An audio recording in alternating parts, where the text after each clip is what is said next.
Welcome to Shootin the Sport, where I sit down with your favorite coaches, athletes, and people in the industry to shoot the. I'm Matison Little, and today's guest is Aidan Brewer, the shortstop for the High Point Rockers, which is an independent league baseball team based in North Carolina. We talk all things indie ball, from host families to the grind that is chasing the majors. We touch on the pros of playing multiple sports as a kid, life off the field, and what keeps Aidan going when things get tough.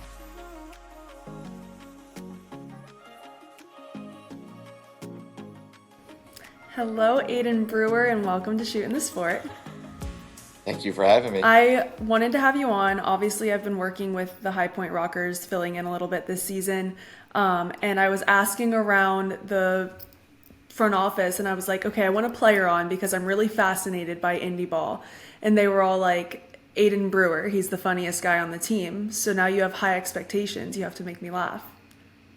All right, well, I'll give it my best shot, but most of my humor is clubhouse humor, so I'll try to keep it mostly PG for the I podcast. love it. So like I said, you're currently with the Rockers. You play shortstop. You joined with this team in the middle of last season. So this is your first full season. How did being part of the Rockers come about? So I graduated from UNC Greensboro last year, um, after playing 4 years of Division II baseball in Michigan at Hillsdale College, and I had a good feeling that I wasn't really going to get drafted. So I was kind of just looking around for jobs. I knew I wanted to play more, but didn't really know what independent baseball looked like. Um, so I was at my girlfriend's little sister's graduation high school graduation party in Wisconsin, and I got a call from our pitching coach at UNC Greensboro, and he was like, "Hey, I played for this independent league team. They're looking for an extra infielder for the rest of the year. If you're interested, uh, I can get you a workout with them." So packed everything up from Wisconsin, drove to York, Pennsylvania, did a workout for Jamie and Frank and the rest of the guys, um, and then came down to High Point, hit lives against some of the guys on a Tuesday before a game.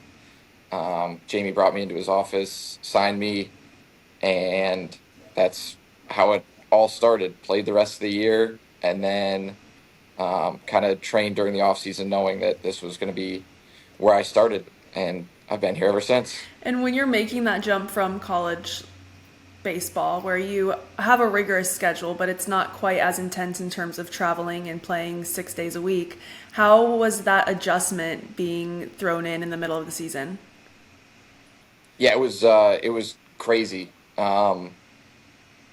because I didn't sign with High Point until 2 months after I graduated. Um, I hadn't really done anything other than job interviews, so I didn't really think that I was going to keep playing, and then jumping in and playing you know 12 games in 13 days off the bat was pretty crazy.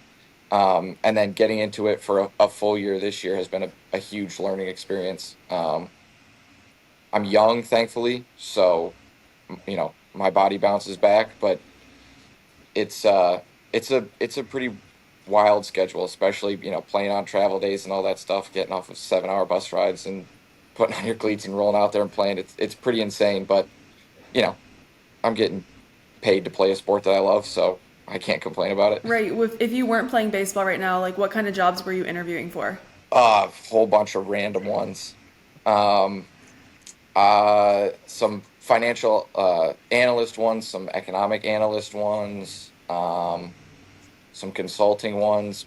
I had no clue what I wanted to do. I knew I wanted to keep playing. I just wasn't quite good enough to get drafted. So I was like, well, I don't know what else is out there. So thankfully, I got a call from our pitching coach, and he set me up, even though I'm not a pitcher. I think that it's a common like misconception on how much of a grind playing an independent league is. I mean, you guys Yeah. are living with host families, you're traveling in not glamorous conditions, you don't have the private jets that the majors have. Your pay isn't, anything crazy. So, what was the why for you? Why did you decide that you wanted to grind it out? I think if I just thought I had more left. I wanted to see what I did against even better competition. When I made the jump from Division 2 to Division 1, the thought in my head was like, okay, let's see if I can do this against better competition. And then once I had some success against better competition at the Division 1 level, my thought was, okay, well, I don't think that this is the end of what my baseball career has. So why not try it? If I stink, I stink. At least I know that, I got to the place that I could have gotten to. Right. Um, and so I think the why is like, okay, let's see what it's like against maybe not the best, but let's see what it's like against better and better competition. Let's see where I can take this thing, and then I know when I hang them up that I'm like, okay, I'm happy with what I did, the work that I put in, um, because I think I just would have been wondering why I didn't try it if I started a 9 to 5 right away and never tried professional baseball. Right. Well, I think you're doing a pretty good job. You're doing pretty. What I've seen, you're playing pretty good. So, Well, thank you. Well, thank you. um, There's a lot of trying out there for sure. A lot of trying. well, you try great. What is it like living with the host family? In college summer ball, I'd done it for 3 years Right. before, so I kind of knew what it was like. Last year, I lived with the Sullivans in High Point, and that was incredible. They have three massive Maine Coon cats, and I, well, I wasn't a cat person until I met my girlfriend, and she has two. Then I fell in love with those two. I was like, okay, those are my only two cats. I'm not going to be in love with any other cats. And then I was with the Sullivans last year, and I fell in love with those three cats. Um, and then this year, my mom's childhood best friend actually moved to Greensboro. Okay. So I'm living with her this year. So I'm basically living with my second mother. That's fun. Um, so it's incredible for me. I mean, I'm in a beautiful condo in Greensboro. She takes incredible care of me. There's always food in the fridge. So it's, you know, you learn how to do it through college when you play summer ball, and it's weird for a little, and it takes a couple weeks to find what your footing is like, and you're figuring out their schedule, they're figuring out your schedule.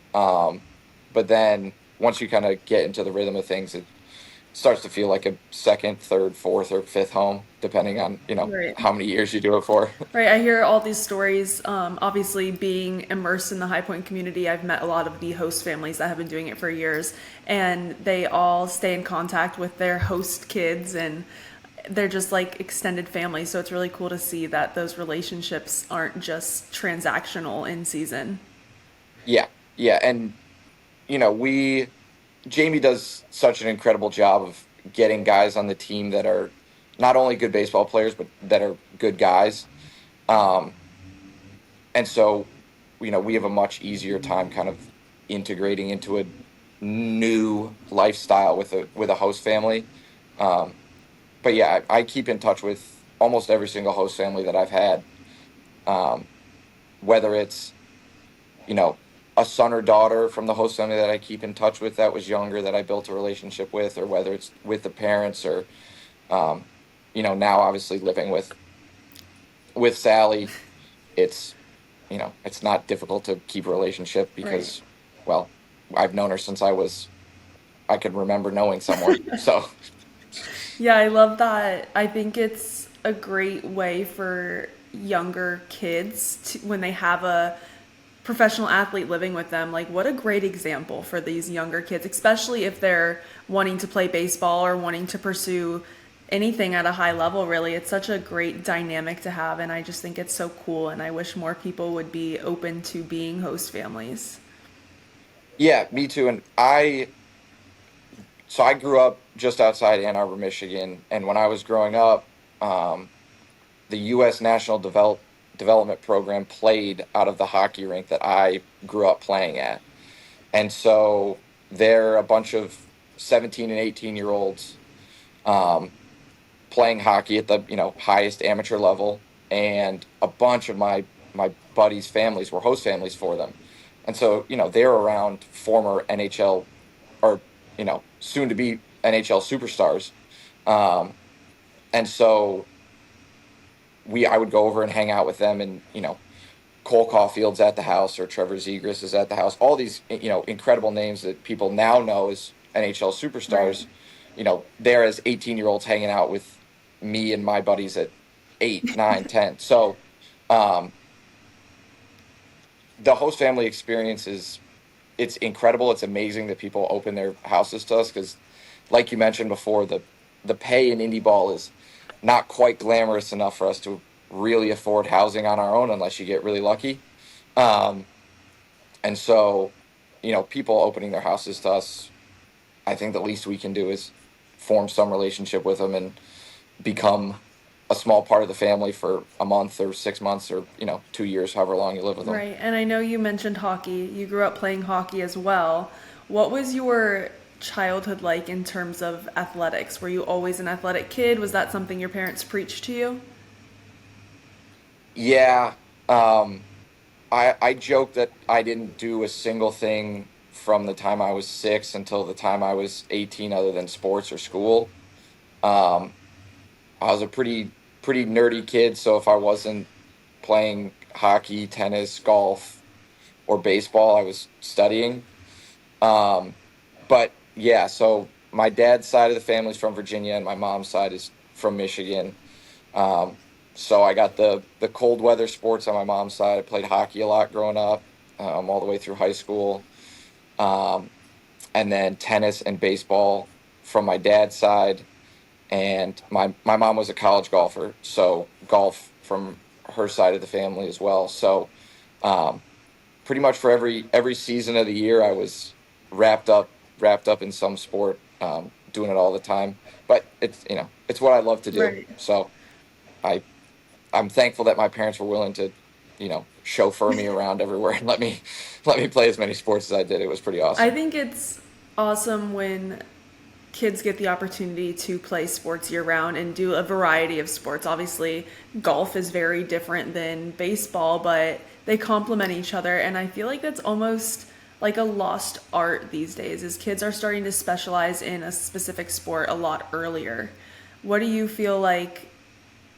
What benefits do you feel like you have from being a multi sport athlete all the way through high school? I Countless ones. Hockey definitely taught me some toughness.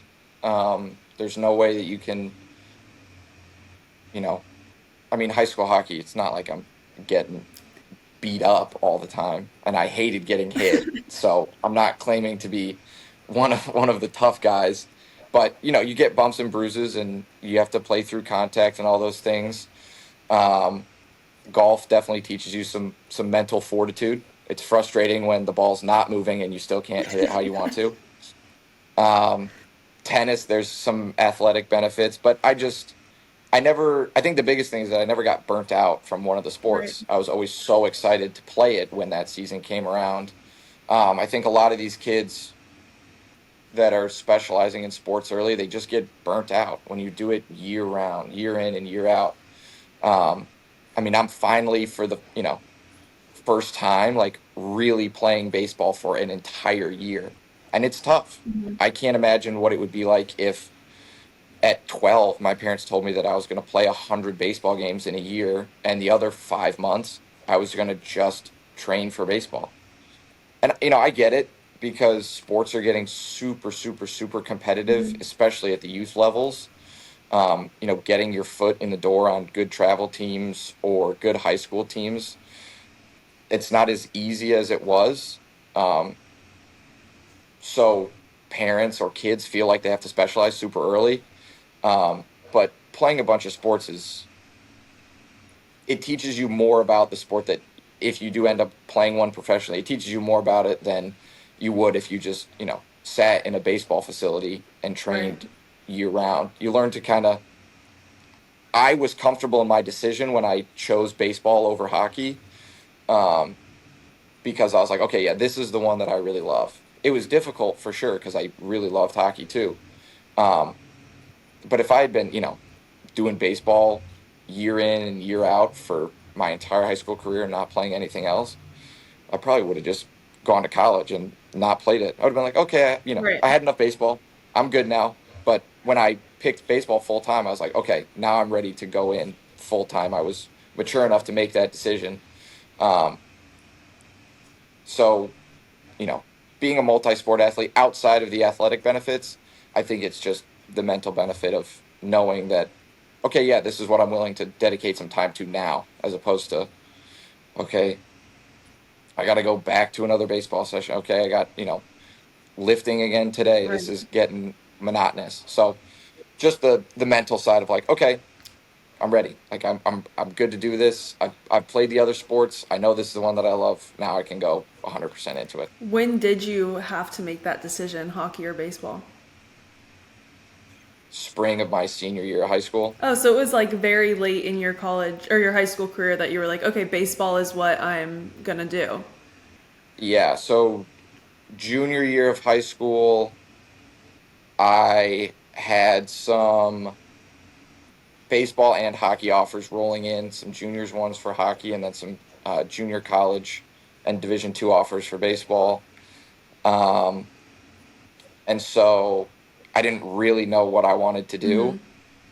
So my junior year, I ended up committing to Lansing Community College in Michigan, and then um, the coach got let go in October of my senior year. So right as the hockey season was Right. starting to pick back up.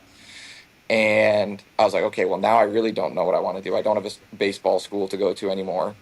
Um, so I was thinking, maybe I'll do hockey. So I started telling my coach, like, hey, listen to offers. Let me know, like, what comes across the table, and I'll let you know if any of them are interesting. And one of my original offers for baseball was Hillsdale. So I called them back and told them that, my recruiting was still open. And then I waited basically all the way through the hockey season and then 2 or 3 weeks into the baseball season to tell Hillsdale that I was in, because I didn't, Right. none of the hockey offers that came across the table, I didn't really want to go play juniors. I was 17 when I started college, so I didn't want to lose that age advantage that I Yeah. had. I didn't want to, go somewhere and then start college 2 years after if I was playing hockey. Um, so I was like, okay, baseball it is. But yeah, I think it was middle of April when I finally like shut down the hockey recruitment, and I was like, okay, baseball it is. Here we go. And you've had a great career up till now. Was there ever a moment in your career where you thought like I'm done with baseball, or moments where you like had a hardship and you're like, okay, maybe this isn't for me, thoughts of giving up or anything like that? Yeah, yeah, 100%. The start of my junior year at Hillsdale was super, super tough. My grandfather had passed, and I was going through some, relationship stuff at the time. Um, and the first week of the season was horrific. I mean, not only in my performance, but it was the first time in 5 years that I did not want to be on a baseball Right. field. Um, I was like, this is just, it's miserable. The only saving grace was that when I stepped between the lines, everything went, quiet. I just was back on a baseball field. I was back with my friends. Um, Being in the dugout sucked. Being on the bus sucked. Being in class sucked. Everything else was, there was just so much going on. It just felt like helpless. Right. Um, and then I started to play a little bit better, and I was like, okay, like let's just do things right on the field and do things right in the classroom, and whatever happens happens. Um, it ended up being my best year as a college baseball player, um, which was weird because I had never been more like unhappy off the field. Um, so I want nobody to listen to that and go, okay, well, I have to be miserable Right. off the field so I can play well on the field. That just happened to be how it went. It caught up to me the next year. I played terrible the next year. But there was never a time that I thought about like being I think I'm done with Right. baseball, because I recognized that on the field was the place where I felt the most comfortable, no matter what was going on in my life. Um, but there were definitely times where it was like, okay, I can't wait to get to the baseball field so I don't have to worry about the rest of this stuff that's going Yeah. on. Um, Baseball for sure helped me work through those things, um, because I don't think I'm pretty lucky, but there's not a time in my life so far where I've been more frustrated than I have been with myself on a baseball field. It's a game that beats you down, and doing it 125 times over the course of 6 or 7 months, there's definitely times where, you get done with a shower after the game and you're like, this is miserable. I'm so frustrated with myself. But baseball has sort of always been the safe Yeah. space. I mean, I'm with, you know, 25 of my best buddies, you know, trying to hit a white ball that somebody throws at me. In the grand scheme, like, Yeah. if that's if that can help, alleviate some of the stress of the real world, then I'll run out there and strike out 3 times and make 2 errors if I have to, but at least I'm out there. Yeah, I think that our generation, I'm only, I think, a couple years older than you, but this time in our life is hard in general, and figuring it out is tough. So to be able to have an escape like that is huge. I am also in sports in a different capacity, obviously, and there's times where I'm like, this is terrible. I'm like, this is the worst part of my life. I'm never gonna figure it out. But then you get out there. Like I get out there, I have the microphone in my hand. I'm like, oh, this is great. So it's just Yeah. like a way to. I feel like we're lucky in the sense that we're doing something we love, and not everyone gets that.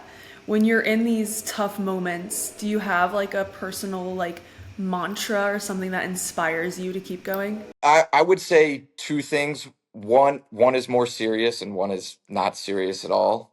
The not serious one is that all of my best friends that I played college baseball with, very few of them are still playing baseball, and they have normal jobs and normal schedules, and they're making a normal amount of money. Um, but they're like, we miss it. Like, if I could put on a jersey and cleats again, I would do it in an absolute heartbeat.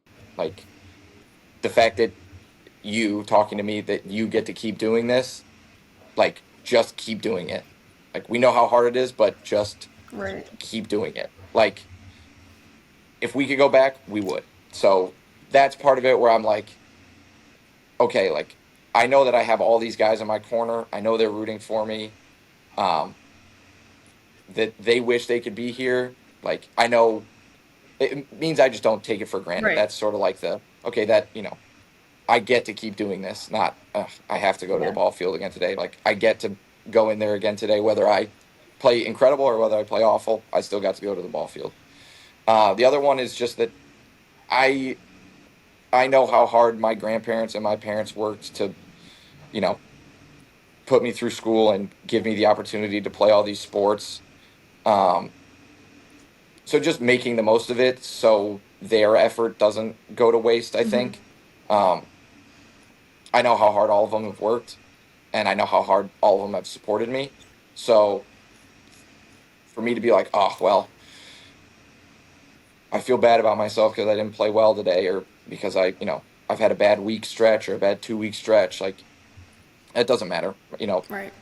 My parents worked so hard to get me to the point where I'm at, that that's sort of a motivator to be like, okay, you know, if they worked as hard as they did doing something that they probably didn't love so that I could do something that I love, I have no excuse to not work hard at the thing that I love doing. That's awesome. Let's switch it up a little. Life off the field. In your very little Off the field. free time that you have right now, Yes. what are you doing? Um, Golf. Okay. We've got a good group of the guys on the team that play, so golf is a big one on the Monday off days. Um, what else? I'm trying to start reading It's again. tough. It's tough when you know you don't have a quiz or an exam coming up on the reading. Um, so I'm trying to get myself back into reading, trying to figure out what I like Yeah. reading in my own free time, because everything that I was assigned in college was like either history stuff or books on economic theory, which is super nerdy, but I guess I still love reading the economic stuff. Um, so yeah, golf, reading, what else? Ted Lasso. I'm really bad about TV shows. I don't watch I rarely watch TV shows, but my host mom showed me Ted Lasso. I get it. I'm 5 years It's behind. okay. Um, but I just started watching Ted Lasso, so that's kind of the Okay. current fixation. One episode when I get home at night and then hit the sheets. But yeah, I mean, my days are pretty bland. I wake up, I get lunch, I go to the field, I lift, I hang out with the guys, hit, get ready for the game. It's pretty stock and standard. I've been told by the older guys that you have to start finding hobbies off the field to take your mind off the Right. game. So I've been trying to find hobbies. Um, but I'm an extremely boring person. I don't believe that's I true, but no, my free time is like just shut it off and do nothing. I have a couple rapid fire questions for you before we get into playoff talk. Okay, hit me. What's your favorite ballpark food? Brat. A brat. What are you putting on it? hmm Just mustard. That's really, really bad. Just ketchup is me, no mustard. Yeah, I can't put ketchup on hot dogs or brats. It seems like a baseball sin to me. Mustard is not good. Favorite baseball memory? Oh, favorite baseball memory. Wow, that's tough. Oh my gosh.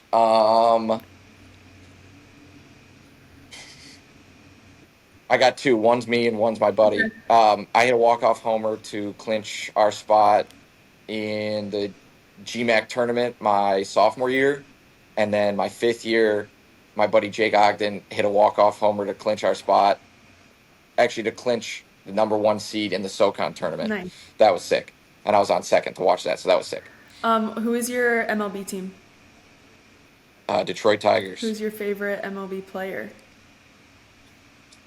This is a deep cut, but Brandon Inge was my Okay. favorite baseball player. Has Yeah. that changed at all, or is it still stay the same? It was Inge growing up. Now it's a little different because I'm in it. Right. Um, it's kind of watching guys to pick up on what they do super well. Um, I would say right now it's either Trey Turner or Francisco Okay. Lindor, just because I enjoy the way that they play the game. But yeah, it was Brandon Inge growing up. Don't ask me why. I think my dad put that thought in my head, but I love Brandon Inge. Love it. Are there any pros or cons to being one of the younger guys in this league? Um, yeah, I mean, there's plenty of both. Pros, um, I'm young, so my body bounces back a little easier than some of the other guys. Um, I get to learn from a bunch of guys that have either been in the big leagues or been to, the highest levels of baseball. So instead of being with, a bunch of other 23-year-olds or guys that are even younger, um, if I'm in a rough patch, then I can just ask guys that have been in the big leagues, hey, how did you get out of Right. this, or what did you think about this? So I've got a lot of good mentors. On the flip side of that, I haven't been to any of these places. Yeah. So I'm kind of yet kind of learning on the fly how to do all these Right. things, what it's like to get through a season. But I would say it's mostly pros because I get to be around guys that have been there, done that, so they've got great insight on how to do it. And then I also, I get to be the fun young guy and joke around because there's expectations, but I'm still one of the younger guys. Right. So if I screw up, I screw up. It kind of is what it is. And then, as long as I learn from it, then guys don't get too upset with me.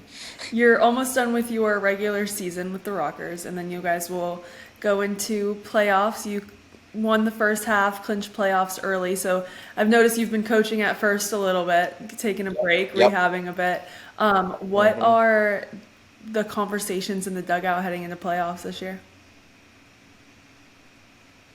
I think the thing that happens when you win the first half is there's that little lull Hmm. in the second half where everybody, it's not said, but everybody knows, okay, we won the first half. These games don't matter. Like, it's not the end of the world Right. if we, go 3-3 on a week or if we lose a series. Um, so right now, with a decent little chunk of games left, I think guys are just trying to make sure that we're Hmm. refocusing and kind of trying to get hot at the right time. We know that when we play how we should, we're the best team in the league. I don't think that it's you know crazy to say that or cocky. I think we know what type of clubhouse we have, what type of pitching staff, and what type of position players we have. I think it's just about that sort of like refocusing, making sure that we're trying to play playoff games before we get there.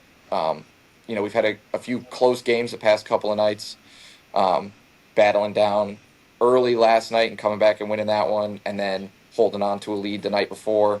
So just making sure that things are ironed out and that we're doing the best we can to get hot at the right time and fire on all cylinders. Well, that's exciting. You guys will get to host 3 games, I think, which is cool.